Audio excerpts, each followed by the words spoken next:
কথা ভুলে রে তুই যার শ্বশুর ঘর, তোর পরার কোনদিন করিব নাই রে জোর।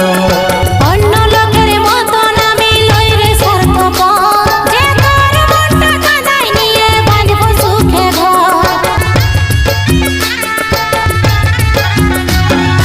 আমার কথা ভুলে রে তুই যার শ্বশুর ঘর, তোর পরার কোনদিন করিব নাই রে জোর।